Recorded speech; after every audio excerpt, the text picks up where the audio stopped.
अगर हम जी हरिद्वार की ट्रेन की मांग करते हैं बिगुल बांध के, इन मांग में की इनकी गड़बड़ तो है। बोलो भारत माता की। ऐसे भारत माता की मूर्ति मूर्ति जय जैसलमेर के रेलवे स्टेशन पे बॉर्डर पे बैठ करके हम बोलेंगे। जैसलमेर के स्टेशन पे अगर 1000 लोग इकट्ठा हों और वो भारत माता का जयघोष करें और वो आवाज पाकिस्तान तक नहीं जाए तो उस समय मुझे लगता है कि कहीं न कहीं हमारी कमजोरी है। एक बार सब लोग जो पीछे खड़े हैं सहित सब लोग दोनों हाथ ऊपर करिए, मुट्ठी बंद करिए और पूरी ताकत से बोलिए भारत माता की, भारत माता की, भारत माता की। जैसलमेर के इस नवनिर्मित भव्य दिव्य विश्व स्तरीय रेलवे स्टेशन के पुनर्विकसित स्वरूप के लोकार्पण के अवसर पर जब आज देश के यशस्वी प्रधानमंत्री और विकसित भारत के शिल्पकार, दुनिया के सबसे लोकप्रिय नेता आदरणीय नरेंद्र मोदी जी पंजाब के जालंधर से देश के 75 इसी तरह के नए बने हुए विश्व स्तरीय स्टेशनों का लोकार्पण करने वाले हैं। इस सुदूर रेगिस्तान की धरती पर देश के पश्चिमी छोर पर पाकिस्तान के साथ हमारे सटे सीमावर्ती क्षेत्र के जिला मुख्यालय पर और इन सब से भी विशिष्ट मैं अपने आप को और भी अधिक सौभाग्यशाली इसलिए मानता हूं कि जो जैसलमेर मेरी जन्मभूमि है, जो जैसलमेर जिसमें मुझे लगातार 20 साल तक सीमावर्ती क्षेत्र पर काम करने वाले कार्यकर्ता के नाते काम करने का सौभाग्य मिला, तो जैसलमेर के विश्व स्तरीय स्टेशन का लोकार्पण भी माननीय प्रधानमंत्री जी के कर कमलों से होने वाला है। मित्रों, 2014 में जब माननीय नरेंद्र मोदी जी के नेतृत्व में एक सरकार बनेगी तब अनेक तरह की चुनौतियां, अनेक तरह के संकट, अनेक तरह की आशंकाएं देश के सामने खड़ी थी। एक तरफ कुछ समय पूरा विश्व भयानक आर्थिक मंदी के दौर से गुजर रहा है, दूसरी तरफ 10 साल के यूपीए के शासन में जिस तरह का पॉलिसी पैरालिसिस था, कामों को, नीतियों को जिस तरह से अटकाने, लटकाने, भटकाने, टालने की परंपरा बन गई थी, उन सब के चलते हुए भारत भी आर्थिक दुर्दशा के दौर से गुजर रहा है। उस कालखंड में जब भारत लगभग हर मोर्चे पर विफल हो रहा था, देश के लोगों ने एक नई आशा और विश्वास के साथ में, एक भरोसे के साथ में, एक आस लेकर के एक परिवर्तन के प्रयोग के निमित्त भारतीय जनता पार्टी को आशीर्वाद देकर के माननीय नरेंद्र मोदी जी को देश का प्रधानमंत्री बनने का सौभाग्य दिया। जब नरेंद्र मोदी जी ने देश के प्रधानमंत्री पद के पदभार ग्रहण किया, उससे पहले देश भर के सभी लोग और दुनिया भर में भारत की राजनीति की समीक्षा करने वाले लोग इस बात पर आशंका कर रहे थे, विचार कर रहे थे कि नई चुनी हुई सरकार की प्राथमिकता क्या हो। नई चुनी जाने वाली सरकार किस विषय को प्राथमिकता देकर के काम करेगी। गरीब प्राथमिकता होगा या देश का धनाढ्य वर्ग प्राथमिकता होगा, गांव को प्राथमिकता मिलेगी या शहरों को प्राथमिकता मिलेगी, मजदूर को प्राथमिकता मिलेगी या मिल मालिकों को प्राथमिकता मिलेगी। देश में विकास के कार्य को प्राथमिकता मिलेगी या देश की अर्थव्यवस्था को सुधारने के लिए सरकार जन कल्याणकारी योजनाओं में कटौती करेगी। लेकिन माननीय प्रधानमंत्री जी ने कहा कि हम देश के चहुमुखी विकास के लिए गांव, गरीब, मजदूर, पीड़ित, शोषित, वंचित, दलित इन सबको जीवन में प्राथमिकता देते हुए हम आने वाले वर्षों में काम करेंगे। और उन्होंने एक स्पष्ट संदेश उस समय दिया। उन्होंने कहा था कि जनता ने हमें सरकार चलाने का अवसर नहीं दिया है, जनता ने हमें देश में बदलाव करके देश बनाने का, देश बदलने का अवसर दिया। आज जब 12 साल बीत जाने के बाद जैसलमेर के इस नए रेलवे स्टेशन के लोकार्पण के अवसर पर जब मैं खड़ा होकर के आपसे चर्चा कर रहा हूं और मैं पीछे घूम करके 12 साल की इस यात्रा को देखता हूं तो मैं पाता हूं इस 12 साल में देश बदल गया है। ऐसा केवल मैं नहीं, पूरी दुनिया इस बात को स्वीकार कर रही है। एक तरफ ये परिवर्तन की गति को देख करके पूरा विश्व चमत्कृत है, पूरा विश्व एक आशा और विश्वास की दृष्टि से भारत की तरफ देख रहा है। दूसरी तरफ गरीबों के कल्याण के लिए, लोक कल्याण के लिए, किसानों के हित के लिए, मजदूरों के हित के लिए, दलितों, वंचितों, शोषितों, पीड़ितों और विकास की दौड़ में पीछे रह गए लोगों और क्षेत्रों के में परिवर्तन लाने के लिए, उनके जीवन में परिवर्तन लाने के लिए सरकार ने जिन योजनाओं को बना करके काम किया उसका प्रभाव भी सब स्पष्ट रूप से लोगों के जीवन पर दिखाई दे रहा। आज माननीय प्रधानमंत्री जी के नेतृत्व में जिस तरह से गरीब के जीवन में परिवर्तन लाने के लिए काम किया, 25 करोड़ लोग आज गरीबी की रेखा से बाहर निकल करके सौभाग्य के साथ में मध्यम वर्ग का जीवन जीने का अवसर प्राप्त कर चुके। आज देश के गरीब को इस बात का भरोसा और एहसास होता है कि देश में पहली बार कोई सरकार आई है जो सरकार गरीब के प्रत्यक्ष हित और उसके जीवन में परिवर्तन लाने के लक्ष्य को लेकर के काम करती है। दूसरी तरफ इस बात का भरोसा और विश्वास रखते हुए तो देश की जनता को यदि अवसर दिया जाए, देश के युवाओं को अवसर दिया जाए, उन्हें संसाधन उपलब्ध कराया जाए, उन्हें उचित वातावरण दिया जाए, इकोसिस्टम को दुरुस्त और व्यवस्थित किया जाए तो देश अपने आप में अपनी ताकत से उठकर के खड़ा हो सकता है।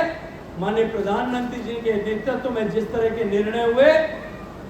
जिस तरह से कड़े और बड़े फैसले देश के हित में लिए गए,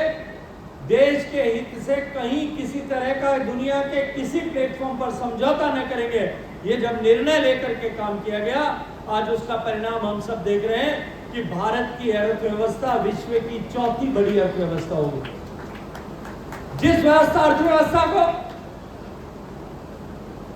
दुनिया की 5 बड़ी अर्थव्यवस्थाओं में सबसे कमजोर जहां स्थिति है, ऐसी फ्रेजाइल फाइव इकोनॉमी की श्रृंखला में जिसको रखा गया था, वो आज दुनिया की सबसे रोबस्ट इकोनॉमी, सबसे ताकतवर, सबसे चमकते हुए तारे वाली जैसी जो है अर्थव्यवस्था बनकर के भारत उभरा है। माननीय प्रधानमंत्री जी का पहले दिन से यह संकल्प, उन्होंने कहा कि कोई भी देश विकसित हो तब उसका इंफ्रास्ट्रक्चर विकसित हो, ऐसा संभव नहीं। अमेरिका के एक राष्ट्रपति का कथन अनेक बार वो उसका उल्लेख करते थे। वो कहते थे शुरुआत के दौर में कि अमेरिका के राष्ट्रपति ने कहा कि अमेरिका समृद्ध है इसलिए अमेरिका की सड़कें और अमेरिका रेलवे इंफ्रास्ट्रक्चर बेहतर नहीं है। ये रेलवे इंफ्रास्ट्रक्चर और सड़कें बेहतर है इसलिए आज अमेरिका समृद्ध है। और आज उसी तरह से, उसी दृष्टि से काम करते हुए माननीय प्रधानमंत्री जी के नेतृत्व में हमने देखा कि इंफ्रास्ट्रक्चर के क्षेत्र में, आवागमन के क्षेत्र में निश्चित रूप से क्रांतिकारी परिवर्तन पिछले 12 साल में हुआ। 1,50,000 किलोमीटर से ज्यादा की सड़कें बनी, नए नेशनल हाईवे बने, नए एक्सप्रेसवे बने, गांव को जोड़ने वाली हजारों किलोमीटर की सड़कें पिछले 12 साल में बनी। और उसके साथ साथ में रेलवे इंफ्रास्ट्रक्चर को स्ट्रेंथन करने के लिए जिस तरह से काम किया गया, जिस तरह से जिस गति के साथ में काम किया गया, यात्रियों की सुविधाओं के स्तर को बढ़ाने के लिए जिस दृष्टिकोण से काम किया गया, और उसके साथ साथ में रेलवे के आधुनिकीकरण के लिए जिस तरह से काम किया, आज उसका परिणाम जो है वो देश में दिखाई दे रहा है, देश महसूस कर रहा है। आज जिस तरह से रेल का आधुनिकीकरण माननीय प्रधानमंत्री जी के नेतृत्व में हुआ, मैं आप सबसे पूछना चाहता हूं, क्या हमने कभी कल्पना की थी कि हमारा जैसलमेर का रेलवे स्टेशन भी है वो इतना आधुनिक होगा, और हमारे जैसलमेर से लेकर के देश के सर्वदूर सब क्षेत्रों में चलने वाली रेलें जो है वो बिजली से चलने लग गए। और मित्रों, आज जब देश में 100% इलेक्ट्रिफिकेशन हो गया, दुनिया के सामने आज जिस तरह की परिस्थितियां हैं और जिस तरह के युद्ध के उन्माद से दुनिया गुजर रही, जो भारत को और पूरी दुनिया को पेट्रोलियम और क्रूड प्रोडक्ट्स का, क्रूड ऑयल की सप्लाई करने वाला लगभग 48% सप्लाई जिस रास्ते से होती है, वो रास्ता जब युद्ध की विभीषिका में आकर के रुका हुआ है, पूरी दुनिया जब पेट्रोल डीजल के संकट से गुजर रही है। मैं अभिनंदन करना चाहता हूं यहां खड़े होकर के देश के प्रधानमंत्री का, कि पूरी दुनिया के सब देशों में जहां 20% से लेकर के 60% तक कीमतें बढ़ी है पेट्रोल डीजल की, भारत में नाम मात्र की कीमत बढ़कर के भी देश की जनता पर, आम जन पर बोझ न पड़े, इसको सुनिश्चित करने का काम माननीय प्रधानमंत्री जी के नेतृत्व में। और दूसरी तरफ इस तरह के संकटों के चलते हुए हमारा परिचालन बाधित न हो, इस दृष्टिकोण से एक दूरदर्शी सोच के साथ में पूरे देश के रेलवे का इलेक्ट्रिफिकेशन करने का काम माननीय प्रधानमंत्री जी ने किया। आज हमारे जैसलमेर से चलने वाली रेलों से लेकर के देश भर में चलने वाली सारी रेलें, जब हम छोटे थे, आदरणीय सुनीता भाटी जी बैठे, छोटे थे, तब जो है छुक छुक गाड़ी ऐसे रेलवे को कहते। मुझे याद आता है कोयले की इंजन की ट्रेन चलती थी, और कोयले की इंजन की जो ट्रेन चलती थी उसमें जैसलमेर से जोधपुर जाते थे या जोधपुर से जैसलमेर आते थे। सुबह जब यहाँ पहुँचते थे, सुबह 5 बजे ट्रेन पहुँचती थी, कोयले के टुकड़ों से जो है पूरा शरीर ढक जाता, मिट्टी इतनी उड़ती थी कि मिट्टी से पूरा सरोवर यात्री हो जाते। और उसके बाद में डीजल की ट्रेन आई, लोग छुक छुक गाड़ी को भूल गए, अब डीजल के भोंपू को याद करते। लेकिन आने वाली पीढ़ी जो है उसके लिए डीजल की रेल का भोंपू भी जो है वो अनजाना अपरिचित हो जाएगा। 100% इलेक्ट्रिफिकेशन हो गया और एक नई शुरुआत आज से होगी। माननीय प्रधानमंत्री जी कहते हैं कभी रुकना नहीं, एक कदम और आगे बढ़ना है। आज से जींद से माननीय प्रधानमंत्री जी ने हाइड्रोजन से चलने वाली रेल का शुभारंभ करके एक नए युग का सूत्रपात रेलवे में किया। आज दुनिया के बहुत कम देश ऐसे, जर्मनी है, कनाडा है, 2-3 ऐसे देश हैं जहां हाइड्रोजन से बनी हुई, फ्रांस है जहां हाइड्रोजन से चलने वाली ट्रेन चल रही। और हाइड्रोजन किससे बनता है? पानी को इलेक्ट्रोलिसिस करके तोड़ते हैं, उसमें हाइड्रोजन और ऑक्सीजन अलग अलग हो जाता है। 2 हिस्से ऑक्सीजन निकलते हैं, एक हिस्सा हाइड्रोजन रहता है। ऑक्सीजन एटमॉस्फेयर में जाएगी, पोल्यूशन कम हो जाएगा, और हाइड्रोजन जो है उसके पेट्रोल और डीजल के बजाय, बिजली के बजाय हाइड्रोजन से रेल भी चलेगी, हाइड्रोजन से आने वाले समय में गाड़ी भी चलेगी, हमारे ट्रैक्टर भी चलेंगे, हाइड्रोजन फ्यूल से जो है वो हमारे ट्रक और बस भी चलेगी। ये परिस्थिति जिस दिन हो जाएगी, देश इस दिशा में आगे माननीय प्रधानमंत्री जी के नेतृत्व में बढ़ रहा है। मैं आपको जिम्मेदारी के साथ में कहता हूं कि भारत की अर्थव्यवस्था दुनिया की सबसे ताकतवर अर्थव्यवस्थाओं में बनकर के खड़ी हो जाए। आज हम जब सब यहाँ जैसलमेर के स्टेशन के इनॉग्रेशन पर खड़े, 180 करोड़ की लागत से जैसलमेर का ये रेलवे स्टेशन बना। 180 करोड़ जैसलमेर जैसे शहर के लिए रेलवे स्टेशन के निर्माण के लिए नियोजित करना। और देश भर की यदि मैं चर्चा करूं तो 50,000 करोड़ रुपए की लागत में देश में एक साथ 1500-1600 रेलवे स्टेशन पर काम करने का आज जो है निर्णय माननीय प्रधानमंत्री जी के नेतृत्व में हुआ। जैसलमेर में आज जब हम रेल के स्टेशन के उद्घाटन के अवसर पर इकट्ठे हुए हैं, देश में 75 ऐसे रेलवे स्टेशन का उद्घाटन एक साथ हो रहा है। अपने जोधपुर में भी जैसलमेर के स्टेशन का उद्घाटन हो रहा है, जोधपुर मंडल में बाड़मेर के रेलवे स्टेशन का उद्घाटन हो रहा है, जैसलमेर के बाड़मेर के साथ साथ जोधपुर मंडल में गोटन स्टेशन का उद्घाटन हो रहा है, उसके साथ राजस्थान के दौसा में, खेरथल में और सोमेश्वर में, इन 3 स्कूल मिलाकर के 6 रेलवे स्टेशन आज उद्घाटित हो रहे हैं। और इसके बाद इसी श्रृंखला में 11 स्टेशन पर अभी काम चल रहा है, शीघ्र उद्घाटित होने वाला। 6 स्टेशन का ऑलरेडी उद्घाटन हो चुका है। राजस्थान के रेलवे स्टेशन को विश्व स्तरीय रेलवे स्टेशन बनाए, इस परिकल्पना के साथ में देश की सरकार माननीय प्रधानमंत्री जी के नेतृत्व में काम कर रही है। आज छोटू सिंह जी अभी चर्चा कर रहे थे, जैसलमेर हमारा पर्यटन का क्षेत्र, जैसलमेर हमारा सीमावर्ती जिला है। ऐसी परिस्थिति में जैसलमेर आने वाले हर पर्यटक के अनुभव के स्तर को हम किस तरह से एलिवेट करें, उसमें निश्चित रूप से न केवल रेलवे इंफ्रास्ट्रक्चर, न केवल हवाई यात्रा जहां से शुरू हुआ है, उसके साथ साथ में जैसलमेर का जो है वो नया रेलवे स्टेशन भी पर्यटकों के अनुभव के स्तर में इजाफा करेगा। मैं धन्यवाद करना चाहता हूं माननीय रेल मंत्री जी जो मेरे मित्र हैं, यही इसी जगह पर खड़े होकर के जब स्वर्ण नगरी एक्सप्रेस उन्होंने शुरू की थी, उस दिन उन्होंने एक वादा किया था कि जैसलमेर में हम नया इंफ्रास्ट्रक्चर बनाएंगे, वॉशिंग एंड मेंटेनेंस की लाइंस खड़ी करेंगे, ताकि आने वाले समय में हम जैसलमेर में और ज्यादा ट्रेन का स्टॉपेज कर सकें, उनको हम आगे बढ़ा सकें। आज जैसलमेर से 2 ट्रेन जो चलने वाली है, मैं चुनाव के समय गया था, तब आदरणीय शैतान सिंह जी, आदरणीय प्रतापपुरी जी, आदरणीय सुनीता जी, हमारे जिलाध्यक्ष, सब लोग मेरे को बार बार आग्रह कर रहे थे कि भादरिया लाठी रेलवे स्टेशन पर ट्रेनों का ठहराव होना चाहिए। मैं आज आप सबको बधाई देना चाहता हूं और मैं अभिनंदन करना चाहता हूं देश के माननीय रेल मंत्री जी का कि उन्होंने मेरी एक मांग पर इसको स्वीकार किया। और आज से मैं ये घोषणा करता हूं कि आज कल से ट्रेन संख्या 467 जयपुर जैसलमेर जो रोज चलती है, और उसके साथ साथ में भादरिया लाठी के लोगों की मांग के अनुरूप जो बांद्रा टर्मिनस जैसलमेर ट्रेन चलती है, या आने और जाने वाली 4 ट्रेनें जो है वो आज से कल से भादरिया रेलवे स्टेशन पर रुकना प्रारंभ हो गए। इसके साथ साथ में इन सब स्टेशन पर, मैं आज उस विस्तार में नहीं जाना चाहता, इन सारे रेलवे स्टेशन पर इंफ्रास्ट्रक्चर अपग्रेडेशन, यात्री की सुविधाओं के विस्तार के लिए काम हुआ है। अलग अलग जगह पर फुट ओवर ब्रिज बने, हमने प्लेटफॉर्म्स को एलिवेट करके उसका जो है उनको नई रेलों के अनुरूप बनाया, हमने यात्रियों की सुविधाओं के अनुरूप एस्केलेटर्स की सुविधा स्थापित की है, और उसके साथ साथ में ठीक से परिचालन हो सके उसको चलाने के लिए डिजिटल सिस्टम भी बनाया गया। मैं जब अभी आप यहाँ मंच पर आ रहा था, मुझे डीआरएम साहब दिखाने लेके गए थे, यहाँ अत्याधुनिक कंप्यूटराइज आर्टिफिशियल इंटेलिजेंस से लैस यहाँ मॉनिटरिंग सिस्टम बनाया है। जैसलमेर के रेलवे स्टेशन पर परिंदा भी अगर पर मारेगा तो वो जैसलमेर के स्टेशन के जो यहाँ कंट्रोल एंड कमांड सेंटर है उस पर बैठे हुए लोगों की निगाह में ऑटोमेटिकली तकनीकी के माध्यम से आ जाए। और आने वाले समय में जैसलमेर के इस कंट्रोल एंड कमांड सेंटर से ही इस क्षेत्र से आसपास के इस रास्ते के जोधपुर के आधे रास्ते तक के सारे स्टेशन यहाँ से गवर्न हो, यहाँ तकनीकी के आधार पर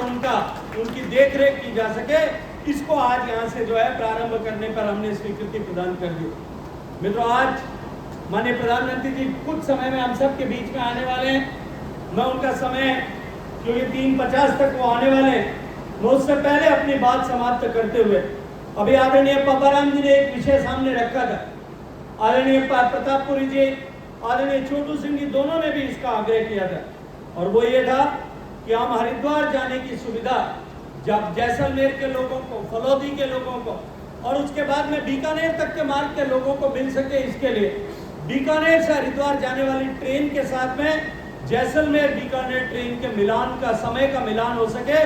इसके लिए आप जो है मांग आप सब ने रखी थी। मैं आज आप सबको भरोसा दिलाता हूं, और मैंने कहा है कि मुझे एक पत्र लिखिएगा, मैं आपका पत्र लेकर के माननीय रेल मंत्री जी के पास में जाऊंगा और रेलवे हेडक्वार्टर्स में बात करके शीघ्र ये सुविधा बात जैसलमेर के लोगों के लिए सुनिश्चित हो,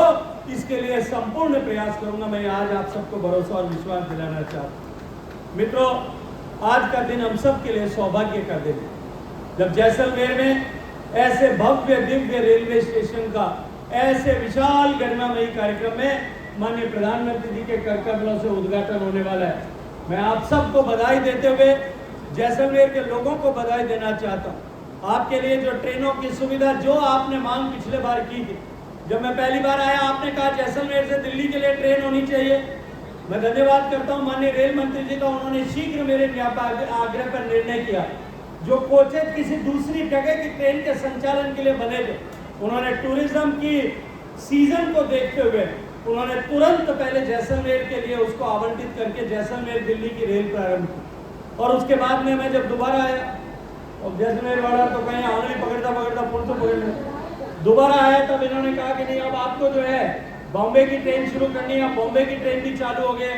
और आने वाले समय में और भी रेलें जैसलमेर से चलेंगी। इस अपेक्षा, इस अविश्वास के साथ में आप सबको बहुत सारी बधाई देते हुए मैं अपनी वाणी को विराम देता हूं। आप सबको बधाई देता हूं। भारत माता की